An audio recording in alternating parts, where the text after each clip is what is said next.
la communication de Benoît Carpentier nous a replongé effectivement dans le détail de l'évolution du contexte politique à Amiens sous le Second Empire et dans les premières années de la Troisième République. Je dirais que son utilisation des sources d'archives a aussi permis de restituer tout l'intérêt et je dirais même toute la saveur de certaines correspondances administratives. René Goblet, homme politique, ça on le sait.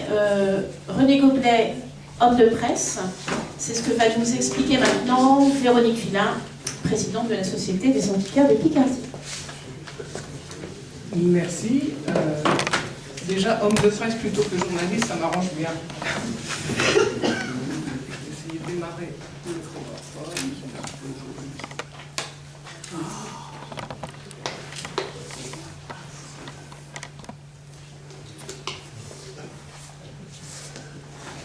ne peux pas l'avoir en plus grand, Xavier? Ici. Sur le deuxième bouton. Ah, F5.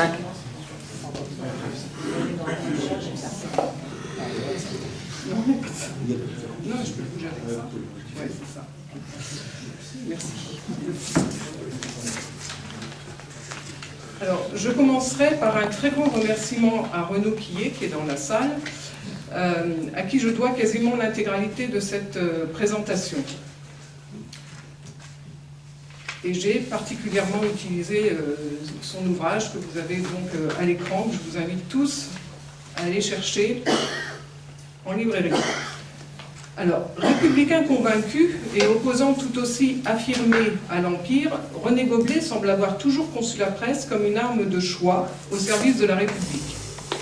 Il en fait le relais d'un parti républicain encore trop jeune pour faire triompher à lui seul ses idées politiques. Sa personnalité le dote d'une attitude relativement modérée au service de ses convictions. En Picardie, sa participation à la création du journal Le Progrès de la Somme consiste en une activité rédactionnelle, mais aussi en apport financier. Sa générosité l'amènera à soutenir également d'autres titres de presse, générosité financière et politique. Il contribuera par ailleurs plusieurs fois aux dépenses relatives aux élections auxquelles se présentera le Parti républicain. Plus qu'un journaliste, on peut le qualifier d'homme de presse. C'est certes un orateur reconnu, apprécié pour mener des débats, c'est une belle plume, mais c'est aussi et avant tout un homme fort conscient de ce qu'on appelle le quatrième pouvoir. Alors je vous propose deux prismes par lesquels observer son rapport à la presse. Dans un premier temps, nous cernerons sa personnalité d'homme soucieux de convaincre lecteurs et auditoires. Dans un second temps, nous évoquerons son utilisation de la presse. Alors donc, voyons dans un premier temps René Goblet, force de persuasion dédiée entièrement à la démocratie. Au cours des années passées au collège, René Goblet avait été pressenti pour entrer dans l'enseignement, mais vous le savez, la chose ne se fera pas. Après avoir obtenu son doctorat en droit à Paris, il vient donc habiter auprès de son père à Amiens vers 1850, il avait perdu sa mère quelques années auparavant. Amiens, ville qu'il ne quittera qu'en 1889 pour la capitale. Antimonarchiste, fidèle jusqu'au bout aux idées républicaines, il décline, Renaud vous l'a expliqué, sous Napoléon III, plusieurs promotions qui l'auraient obligé à prêter serment de fidélité à l'empereur. Il paie ainsi, en termes d'avancement, sa foi républicaine. Après la chute de l'Empire, le gouvernement de défense nationale du 4 septembre 1870 lui confie la fonction de procureur général.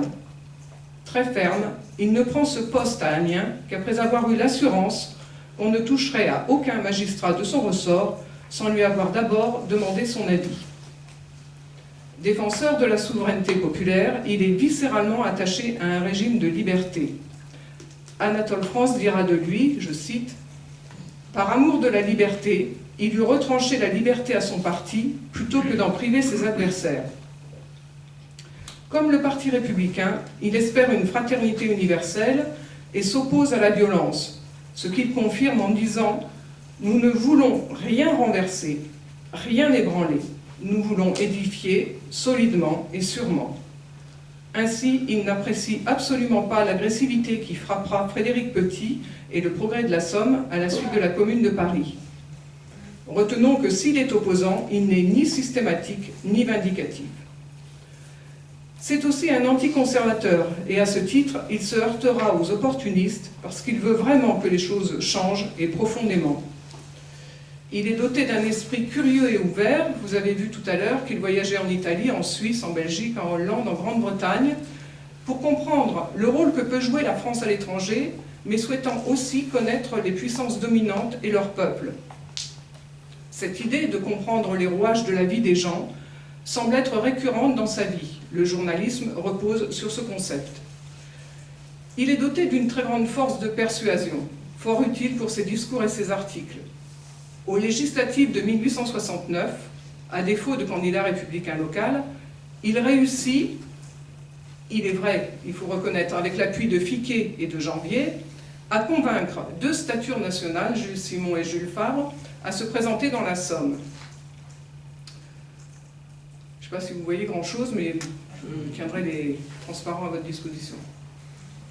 Finalement, aucun des deux, vous le savez, ne sera élu. Mais Goblet respecte toujours le résultat des urnes, même s'il ne correspond pas à ses attentes. Il ne se décourage d'ailleurs pas très facilement. Quand les électeurs le boudent, et ce sera plusieurs fois le cas dans sa vie politique, il reste fidèle à ses opinions, conserve sa foi en la raison humaine et cherche comment modifier l'avenir en son sens.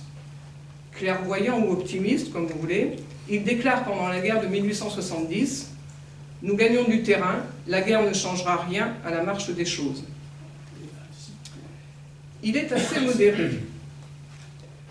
En juillet 71, il est élu donc dans la Somme. Le profil plus engagé de Frédéric Petit, ayant été alors écarté pour ne pas effrayer la population, on peut penser que Goblet est d'un tempérament plus rassurant grâce à cette relative modération. Les intrigues ne sont pas à son goût.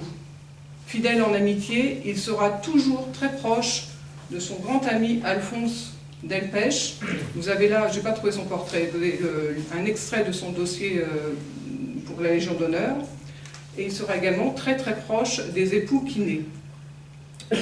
Voici le portrait de monsieur.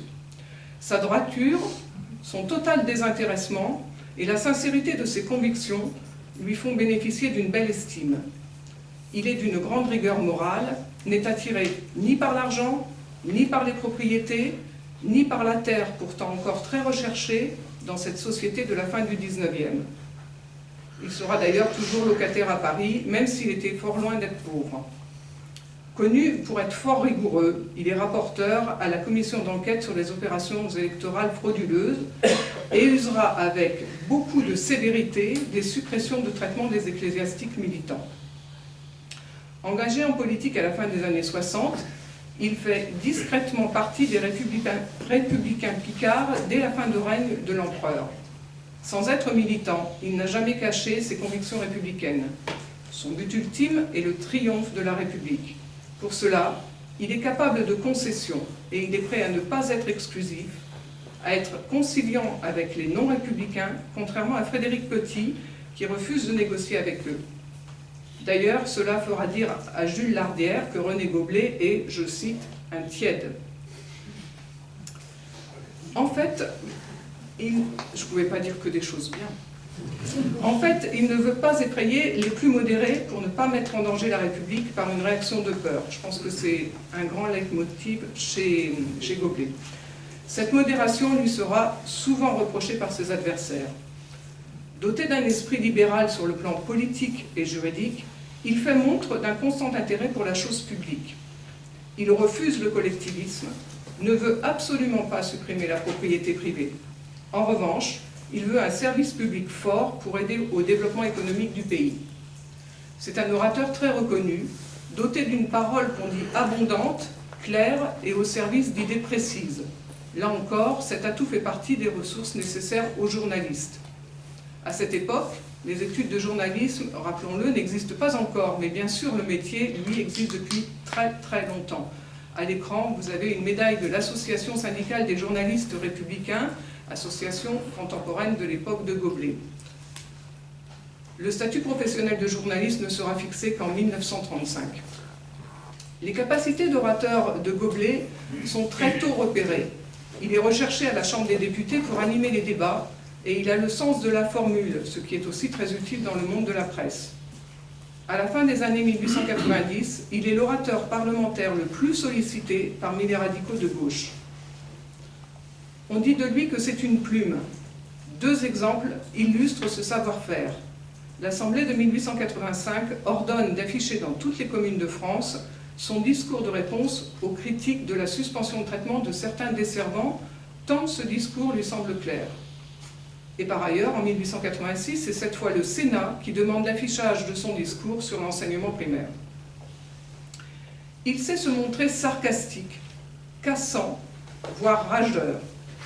À propos du remplacement de Sadi Carnot par Jean-Casimir Perrier, ne déclare-t-il pas « Nous passons de la médiocratie à la plutocratie et nous tournons de plus en plus le dos à la démocratie. » C'est quand même dur à dire. Il est particulièrement rigide envers Ferry, qui sera toujours l'une de ses cibles de critique favorites. Il dit à son propos « Ferry nous a trompés depuis le commencement. C'est un audacieux qui n'a aucun souci de parlement et nous ne devons à aucun prix prêter les mains à une telle façon de gouverner. » Il n'y avait pas juste une dent contre Ferry, mais probablement toute la mâchoire contre Ferry. Les sujets sur lesquels il va écrire sont très nombreux, mais je me permets quand même de citer les suivants. Les modalités d'élection des maires par les conseils municipaux, ça lui tenait vraiment à cœur. L'organisation des cantons pour favoriser la décentralisation, Bruno vous l'a expliqué. L'organisation des manifestations sur la voie publique, estimant que quand le péril monarchique a disparu, on peut se permettre de relâcher la répression. L'inamovibilité de la magistrature, la surveillance des actes d'hostilité du clergé contre le parti républicain, la réorganisation des facultés, l'organisation laïque de l'enseignement primaire.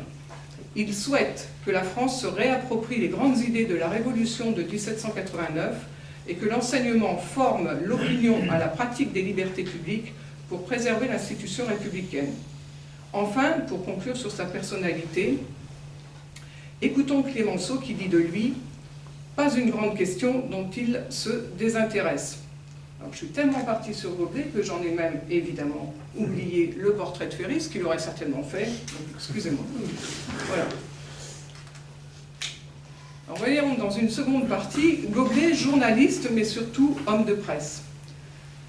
Le 16 mai 1869 paraît donc à Amiens le numéro 1 du journal Le Progrès de la Somme, alors que se déroulent les élections législatives. Ce journal, au service de la propagande républicaine, et qui profite de la loi du 16 mai 68 qui va permettre la naissance de très nombreux titres, s'oppose fermement aux candidats du Second Empire. Vous pouvez en juger. Alors, le cercle, c'est simplement pour signaler ce que vous ne pouvez pas lire, à savoir que le tract est imprimé sur l'imprimerie intégrée au journal Le Progrès de la Somme. Enfin, vous pouvez voir qu'on ne fait pas dans la trop grande nuance.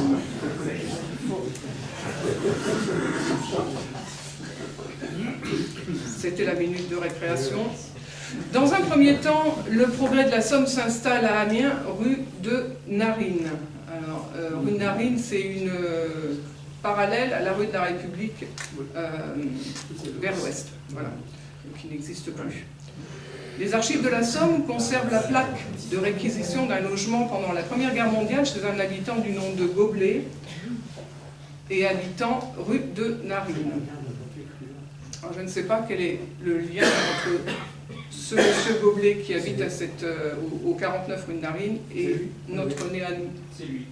C'est lui. C'est son adresse. C'est son adresse en tout cas, oui, parce que... C'est la rue de la Valarme. Oui, en partie. Elle ne reprend pas exactement le tracé. Donc, René Goblet participe à la première des sociétés à capital variable qui vont donner naissance au Progrès de la Somme. En 1976, il détient 84 actions, alors que Frédéric Petit en a 400. Il faut rendre à Frédéric Petit ce qui appartient à Frédéric Petit, effectivement. Il a eu une mise de fonds dès le départ vraiment beaucoup plus importante, et il a été l'animateur du journal beaucoup plus longuement et beaucoup plus profondément que René Goblet. Ils s'entendaient relativement bien, mais Goblet va prendre assez vite ses distances vis-à-vis de Frédéric Petit, un petit peu plus Je ne veux pas dire convaincu, parce que Goblet était convaincu aussi, mais bon, vous allez voir. Oui, peut-être, oui. Conçu comme l'organe de la démocratie, ce progrès de la Somme est anticlérical, bien sûr, et combat très ouvertement le gouvernement impérial. Ainsi, Albéric de Calonne déclare dans son histoire de la ville d'Amiens que le journal, je cite Albéric de Calonne, pénétra jusque dans les couches populaires et tendit à obtenir l'entier exercice des droits et des libertés énumérés dans les solennelles déclarations des assemblées révolutionnaires. Jules Larguière complète cet objectif du journal en disant « Les yeux tournés vers l'avenir », le titre l'indique, il s'adressera au suffrage universel, expression de la démocratie, afin de lui donner conscience de ses droits, de ses devoirs et de ce qu'il peut sur les destinées de la France. Pour sa part, René Goblet explique « La feuille que nous fondons aujourd'hui se propose de reprendre un enseignement et une tradition politique qui ne sont pas inconnus dans notre département. Elle s'appelle Le Progrès, c'est dire qu'elle a les yeux tournés vers l'avenir. » Ce qui sera confirmé par Jules Barny, qui quant à lui écrira « Puisse votre journal devenir pour la Somme un instrument de progrès ». Selon ses fondateurs, la République est le gouvernement adéquat pour une société démocratique. L'assentiment général assure le maintien de l'ordre nécessaire à un progrès stable et la presse est à la fois l'outil de la liberté d'expression et le moyen de convaincre la population. Les fondateurs du progrès forment simultanément le Parti républicain de la Somme, dont René Goblet présidera le congrès fondateur de 1901. Pour propager les idées démocratiques, le progrès de la Somme est donc au service de la Renaissance républicaine, ce qu'explique le premier édito du journal que je vous cite. Le progrès de la Somme sera l'organe de la démocratie, plus une feuille d'enseignement populaire et démocratique qu'un journal de polémique passionnée. Le journal estime que le suffrage universel n'est pas suffisant, il faut aussi de l'instruction, des connaissances, des discussions, des débats.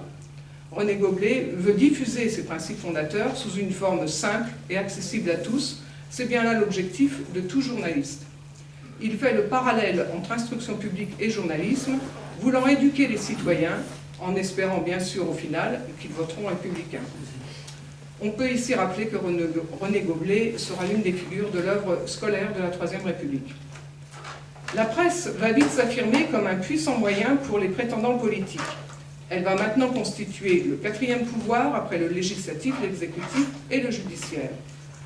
La levée, même partielle, de la censure et les progrès de la diffusion vont renforcer sa puissance à l'image du J'accuse de Zola de 1998. Son essor au XIXe, comme support d'argumentation en lien avec les progrès de l'alphabétisation, donne naissance à ce que nous appelons aujourd'hui la presse de masse. Pour quelques journalistes, le progrès de la Somme a remplacé ce parti politique embryonnaire pour leur permettre d'accéder au pouvoir. Il a contribué à la carrière politique de René Goblet et de Frédéric Petit, qui n'avaient pas à leur côté le soutien d'un puissant parti rompu à l'exercice des élections. Ce n'est pas le métier de journaliste qui mène en soi au poste politique, c'est plutôt que les élus utilisent leur plume pour militer. Plus nombreux seront donc les élus qui écrivent des articles que ne sont les journalistes qui deviennent des élus. Le futur député et ministre Louis Clotte, autre figure d'importance en Picardie, fera lui aussi ses armes dans le journalisme avant de se lancer en politique. Par ailleurs, et au tout début de son existence, le progrès de la Somme, tout comme l'ordre républicain, est perçu comme un rempart contre le socialisme craint par beaucoup. En 1901, la préfecture de la Somme a recours pour beaucoup de ses documents à l'imprimerie du progrès de la Somme et soutient donc ainsi indirectement en partie le titre. Par contre, elle refusera catégoriquement d'aider l'avant-garde socialiste par une subvention que celle-ci lui demande. Organe de presse des Républicains dans la Somme, dès son premier numéro, le journal avait pris ses distances avec une gauche dominée par les ouvriers pour rester l'organe de parole des seuls républicains. Je cite le premier numéro du Progrès de la Somme. Le Progrès de la Somme ne professe aucune répugnance pour les candidatures ouvrières. Il ne combattra pas celle de M. de Bossot, mais il ne saurait l'appuyer. La candidature de M. Jules Simon, nous la défendons, à l'exclusion de tout autre. Le Progrès ne veut absolument pas être assimilé aux socialistes, et dès son premier numéro, il mènera donc campagne pour Jules Simon et Jules Favre. Vous savez que c'est Cosra qui finalement emportera ces élections En raison d'un fort soutien du monde rural, moins demandeur de réformes que les classes sociales urbaines, et en raison probablement aussi du découpage de la carte électorale favorable au conservatisme.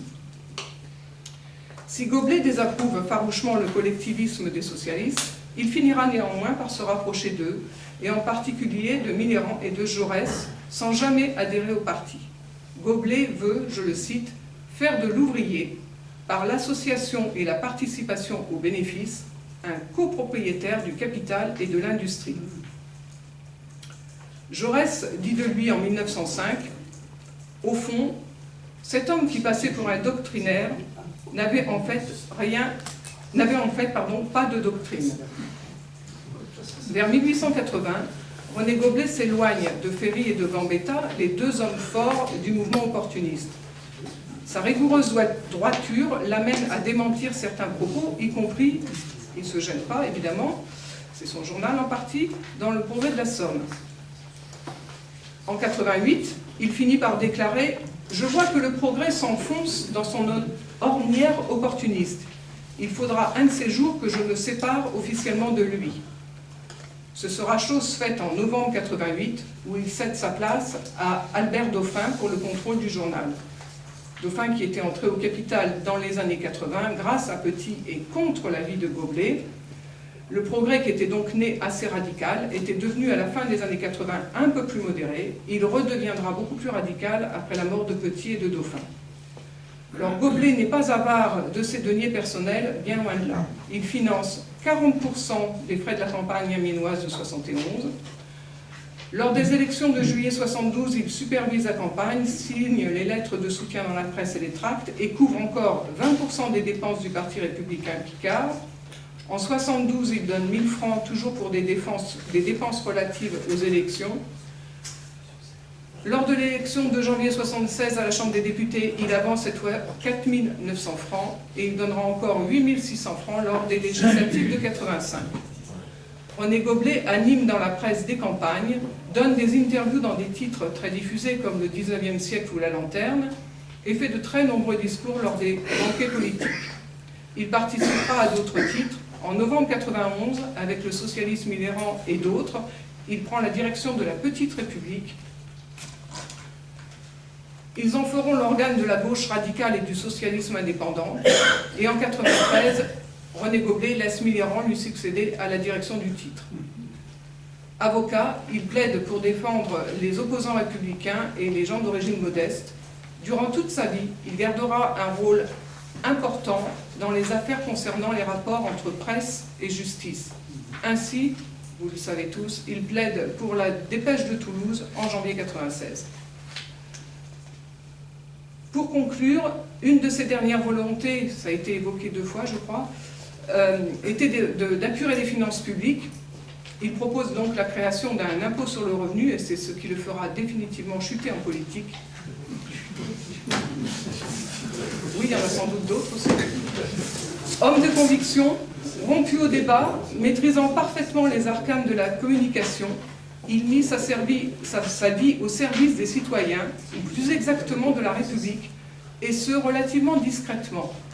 On peut retenir de lui cette phrase prononcée par Clémenceau à son décès: « Il n'attendit jamais rien de son parti que les moyens de s'employer au service de tous, c'est-à-dire le droit de se dévouer toujours. » Je vous remercie.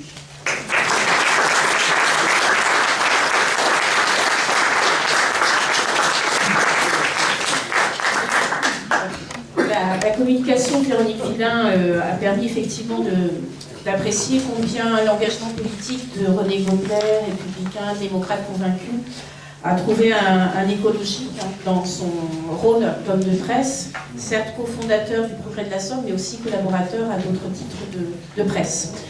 Les 3 premières communications de cette journée d'études nous ont donc déjà beaucoup appris sur l'homme politique, l'homme de presse. Nous avons un quart d'heure environ pour des questions et des échanges. À vous la parole.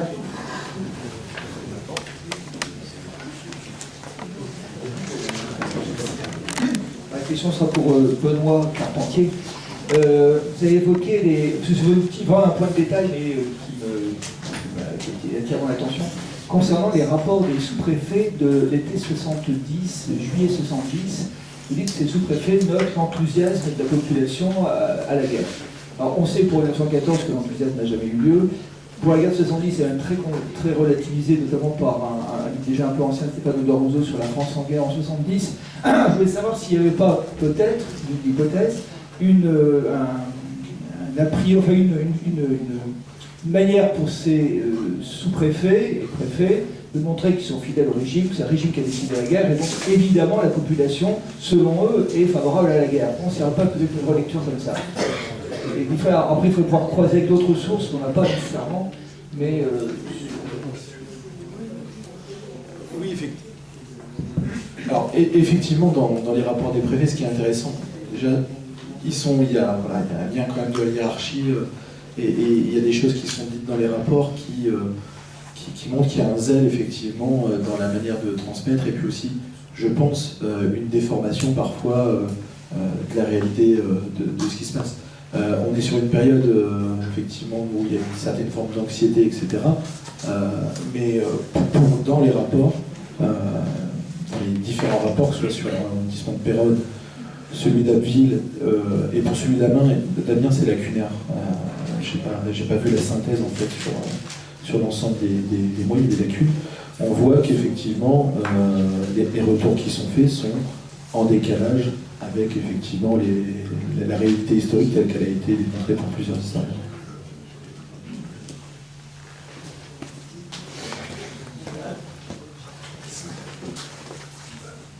J'ai lu quelques rapports de police pendant la guerre de 70 et l'impression que j'en ai, c'est que... Il n'est pas branché. Ah, plus près. On va trop postillonner. L'impression que j'ai eue de ces quelques rapports que j'ai pu lire, ah ben, bien je me lève. Bon, là ça va? J'ai lu quelques rapports de police de la guerre de 70 et l'impression que j'en ai est que la base, si vous voulez, les rapports de base cherchent à présenter la réalité sous un jour un petit peu favorable au pouvoir et que plus on s'élève dans la hiérarchie, plus cette tendance devient forte. Hein, sans aller jusqu'à l'époque stalinienne, où on sait qu'il fallait dire un certain nombre de choses et que le plan quinquennal avait été respecté. Voilà, c'est tout. Bon, sinon, j'aurais des choses à dire pour les uns et les autres, mais il y a probablement plus intéressant. D'autres souhaits d'intervention?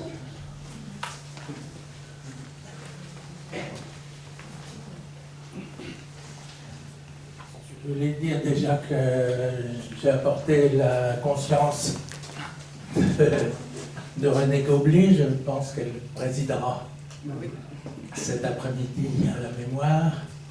Je voulais dire à Bruno Pousset qu'en effet, la famille Goblet appartenait à la noblesse non titrée belge. Je ne sais pas si elle est encore représentée en Belgique. Et vous avez évoqué Henri Ville et le candidat monarchiste légitimiste.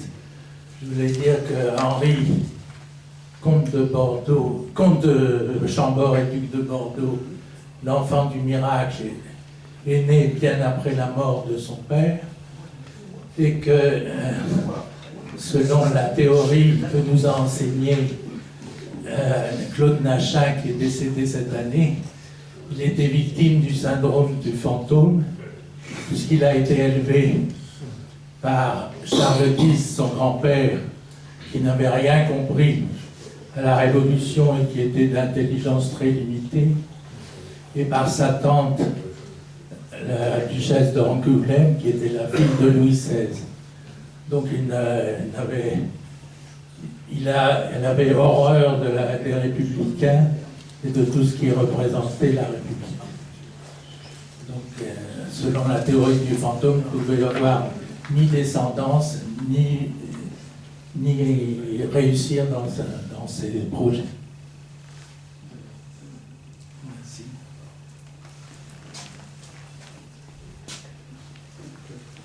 Oui, c'était largement un mauvais candidat.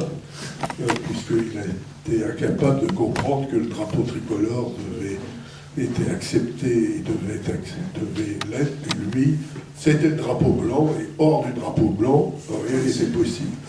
Et donc, évidemment... Mais il faut bien se rappeler combien la République a été décidée très minoritairement, à une voix de majorité. Il faut les lois constitutionnelles qui décident que le président serait élu pour 7 ans. Il faut rappeler qu'il n'y a pas de constitution de la Troisième République. Il y a un certain nombre, je crois qu'il y a 3 lois constitutionnelles, 4, qui définissent un petit peu l'organisation des pouvoirs publics. Donc c'est très fragile. Très fragile. Croyez en ton sens, les lois constitutionnelles ne parlent jamais de la République. La seule allusion, c'est sur les modalités de l'élection du président de la République. C'est comme ça qu'on sait qu'il y a une République. Oui, parce qu'on ne savait pas. Il ne faut pas oublier que le président. On ne savait pas s'il. Pourquoi on en est héritier, pourquoi on avait décidé que le chef de l'État, c'est comme ça qu'on avait été élu pour 7 ans, c'est pour se donner la possibilité éventuellement d'avoir un roi. On ne savait pas si c'était un président élu ou quelqu'un qui appartiendrait aux anciennes familles régnantes. Voilà un peu la situation. Donc c'était effectivement très très fragile. Il me semble qu'en 84, il doit y avoir. Oui, mais là on est en 84. Mais moi c'est en 75. Que la République ne pourra plus être plus de révision sur le statut républicain. Oui, oui, après ça va être décidé pour conforter, mais parce que les républicains, MacMahon n'est pas vraiment un républicain, hein, je vous rappelle. C'est quand Grévy devient président, c'est en 79 que les choses deviennent clairement républicaines, lorsque là c'est un gouverneur républicain qui est au pouvoir, avec un président de la République républicain. Une autre demande d'intervention ? Oui, pour ce qui est des rapports du préfet, du sous-préfet, j'avais une question. Est-ce que vous avez aussi vérifié aux archives nationales ou juste aux archives départementales ? Non, c'est ce que je disais en introduction, je suis resté sur les archives locales. Parce que dans ce cas, pour avoir j'avais dû les consulter aussi, et il me semble que le reste est de ce qui manque, notamment pour le Amiens et aux archives nationales, si ça vous intéresse. Hein, merci. Voilà. Et ma seconde question, c'est on a parlé évidemment de la charité de M. Goblet et de sa volonté, qui à mon avis est liée aussi à sa volonté de servir à la République, de ce que je comprends, ou du moins de son idée. Mais avocat, même s'il me semble que ça gagne plutôt bien à l'époque, d'où vient quand même l'ensemble de cet argent? On a parlé notamment, si j'ai bien compris, qu'il est marié à une fille de la noblesse, si j'ai bien compris, et aussi que son grand-père, si je ne me trompe pas, est gérant d'une mine en Savoie. Donc ma question, c'est est-ce qu'il a hérité aussi de droits, d'une gérance, d'usines, de fonds propres, de propriétés qui lui auraient pu permettre d'avoir plus d'argent? Et s'il continue à les gérer, est-ce qu'il en change, est-ce qu'il les cède, vu qu'il veut faire de la copropriété, etc. Enfin, finalement, c'est moins de financement. Alors c'est... Il faut attendre un petit peu. Il faut parler. Non. On va parler de... Il y a une petite latence entre le... Oui. Alors c'est très compliqué de répondre à ces questions parce qu'on a peu d'informations. Il y a peu de traces. Hein. Moi j'ai cru comprendre que la fameuse entreprise minière a fait faillite. Et donc, il n'a pas dû, son père et son grand-père n'ont pas dû recueillir beaucoup d'argent. C'est pour ça, d'ailleurs, qu'ils se sont retrouvés embauchés dans l'armée. Pas oublier. Alors, il y a deux... C'est une famille à la fois qui dépend des avocats, des juristes. Le grand-père avait fait des études de droit. Et puis, comment dirais-je... des notables, des petites aristocraties. Mais c'est vraiment petite aristocratie qui, vraisemblablement, c'est pas des gens qui avaient énormément... Enfin, ils avaient de l'argent, mais comme j'allais dire, des classes moyennes, peut-être un peu supérieures, aisées, mais pas davantage. Mais on ne sait pas, moi c'est ça qui m'aurait intéressé, mais on n'a aucune information est-ce qu'ils avaient Il devait avoir une botte, des gens comme ça, enfin, qui est la marque de la bourgeoisie à l'époque. Et ça, on n'a pas de trace de tous ces éléments-là. Et c'est effectivement... alors, pour ce qui est des gobelets, il y a beaucoup de gobelets, contrairement à ce qu'on peut croire.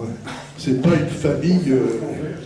mais ils ne sont pas forcément de la famille de René Goblet. Et il y en a en Belgique, effectivement. Quant à savoir s'il reste des gobelets de la famille Goblet, je n'en sais rien. S'il y a quelqu'un qui veut chercher là. Mais je vous souhaite bon courage parce qu'il n'y a pas beaucoup de traces. Je préciserai simplement que pour ce qui est des apports financiers, il y a une petite indication, ça vaut ce que ça vaut, hein, c'est pas des sommes d'argent, donc il est resté locataire d'une part, et il n'a jamais eu cette attitude qu'avaient les gens de la fin du 19e, d'acquisition de terres, d'hôtels particuliers, de ce qu'on appelle les fortunes immobilières de l'époque. C'était pas du tout son truc. Donc je pense que même si il n'était pas doté de fonds illimités, néanmoins, en étant avec ce type de personnalité, je pense qu'il lui restait quand même des sommes qui lui permettaient effectivement d'abonder. Bon, les sommes que je vous ai données, il y en a d'autres, il y en a quand même pas mal, et c'était vraiment je pense que c'est quelque chose qui l'animait, de défendre, j'aurais tendance à dire sans jeu de mots, coûte que coûte, tout ce qui peut permettre le maintien de la République. Peut-être plus encore que le maintien des hommes. C'est l'idée de la conception. Et donc là, bon, quand il pouvait, financer. Quand tu as parlé de 9 000 euros lorsqu'il a versé, je vous rappelle qu'un enseignant agrégé au lycée, par an, gagnait 6 000 euros. 6 000 francs, enfin, oui, excusez-moi. Non, c'est quand même aisé. 6 000 francs. Il était aisé quand même. Un enseignant primaire gagnait un peu plus de 1 000 euros, 1000 francs. Voilà. Donc vous voyez, c'était quand même au-dessus, mais c'est pas quelqu'un qui a fait fortune. Contre Frédéric Petit, etc. D'ailleurs, je ne sais pas si vous êtes allé au cimetière de la Madeleine. Oui, la tombe est révélatrice. Vous verrez la taille de la tombe des Frédéric Petit, qui est encore utilisée aujourd'hui d'ailleurs. C'est une énorme tombe, c'est la République qui s'installe, avec tout un système. Bardi, c'est une toute petite tombe qui a failli, enfin qui a été restaurée par l'association qui s'occupait du cimetière à l'époque. Très petit. Et Bardi, c'est pareil. Bardi, c'est grand. Oui, c'est plus grand que Goblet, c'est vraiment modeste. Alors qu'il y a un amiral, un vice-amiral, enfin, etc. Une dernière intervention avant la pause. Une question en fait concernant les idées de René Goblet. Bruno, tu dis pas de doctrine, toujours dans l'entre-deux, etc. Mais à l'époque, la question arrive, à l'époque il y avait quelqu'un qui avait une doctrine qui correspond à peu près à ce que, aux positions de René Goblet, à savoir ni collectivisme, ni libéralisme échevelé, c'était Léon Bourgeois. Et d'ailleurs, on a vu tout à l'heure le nom à côté, président de séance. Alors Léon Bourgeois a écrit en 1896 un livre qui s'appelle La Solidarité. Et on disait les solidaristes. Or, ma question est donc, est-ce qu'il y avait des liens aussi, peut-être d'influence politique, idéologique venant de Léon Bourgeois? Alors, Léon Bourgeois, c'est un peu plus tardif par rapport à René Goblet, qui se fait dans les années 40, 50, 60. Et il y a une différence essentielle, c'est que Goblet n'écrit pas de livres politiques, de livres théoriques, etc. Est-ce qu'il y avait des liens entre nous? Alors que, j'en sais rien ça, sur ce point, on n'a pas non plus d'éléments. C'est très compliqué de travailler sur René Goblet. Hein. On a très peu d'éléments. On n'a rien trouvé, je l'aurais dit, on n'a rien trouvé. Pour l'instant, alors peut-être qu'il y a certainement des documents, c'est ce à quoi fait allusion Xavier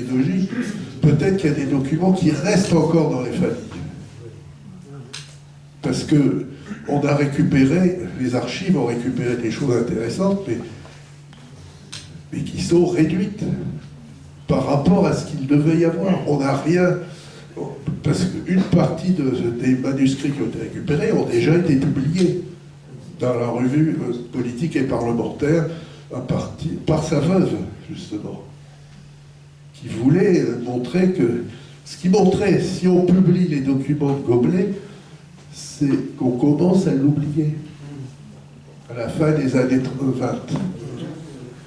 Donc on essaie de construire quelque chose. Alors ce que j'étudierais, c'est quand s'est construit le mythe de Goblet comme fabricant de la loi sur l'école. Parce que je pense que c'est une fabrication, ça.